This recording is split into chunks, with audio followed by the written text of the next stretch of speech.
within the corporate world then, there's this industry called finance, and it's very different from all the others. And it's become, I should say, in the last 20 years, since the genie was let out of the bottle with the repeal of Glass-Steagall, it has become different from anything ever known on this planet.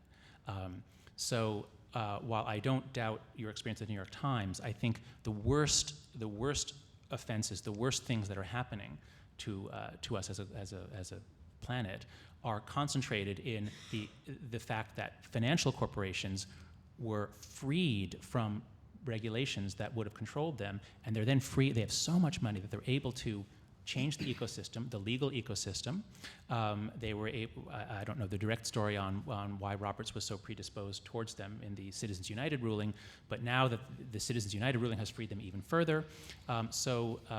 Their corporate influence can be extremely negative. I do not disagree with you on that. I just think we need to, and you are so good at nuanced views of saying, well, even among these killers, there is virtue. So I'm more hesitant about indicting corporations as a whole. Well, I just want to talk about the ethical structure of a corporation, I'm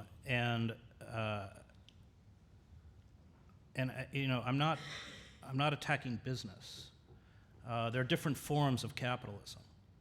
There's the penny capitalism of the farmers in the town in upstate New York where I grew up, where they bring in their produce and they sell it. There's the regional capitalism of the local business owner or hardware store owner who sits on the school board and pays taxes. He's a good citizen. And then there's corporate capitalism, which is something else. It's become supranational. It has no loyalty to the nation state. In fact, it disembowels the nation state, which is precisely what's happening and why America is barreling towards a form of neo-feudalism. You look at that, New York Times did a few weeks ago a very fine series on Apple, on the people who make the Apple products in China. And at a dinner in the Times story, Obama asks Steve Jobs, why can't some of these jobs come here? 700,000 jobs, people in appalling working conditions. When they don't meet their quotas, they're not even paid. So at the end of the month, they'll climb up to the tops of their overcrowded dormitories and jump off and commit suicide. I mean, it's Dickinsonian. And Jobs' quip is these jobs are never coming back. And that's right. What we have is created corporate entities that are more powerful than the nation state. And in the terms of patriotism, they're traitors. And we have lost all capacity by which to thwart. They're hollowing the country out, this process of hollowing the country out from the inside, which is precisely the book that Joe Sacco, the illustrator, and I spent 2 years doing, Days of Destruction, Days of Revolt. This isn't a discussion so much of capitalism, and I'm not a great fan of capitalism, but I will acknowledge that it probably plays to human nature. Nor is it a discussion of business. It is a discussion of corporate capitalism, which is a new species, and you're very right to raise the financial sector. Speculators in the 17th century were hung. Speculation was considered a capital crime. And we now live in a system whereby which they control not only the economy, but the political life of the country.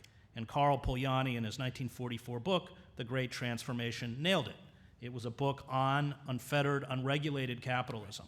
And he actually, although he's an economist, uses the word sacred.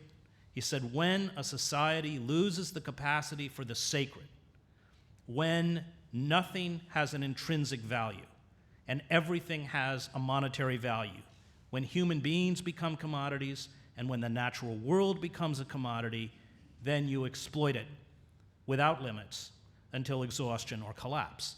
And that's why the environmental crisis is intimately twinned with the economic crisis and why we are in such trouble. Because, whatever the different characteristics are of liberals or conservatives, the fact is we have undergone a corporate coup d'etat in slow motion, and it doesn't really matter.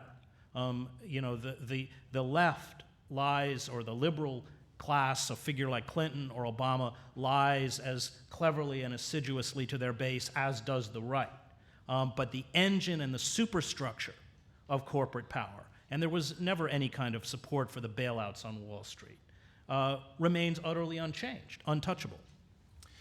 I think we have an extraordinary and unexpected amount of agreement in what you just said, in in the historical process of what has been happening recently, I would just say that I don't think it's over. I think that things are not as far gone. I think there is still some hope.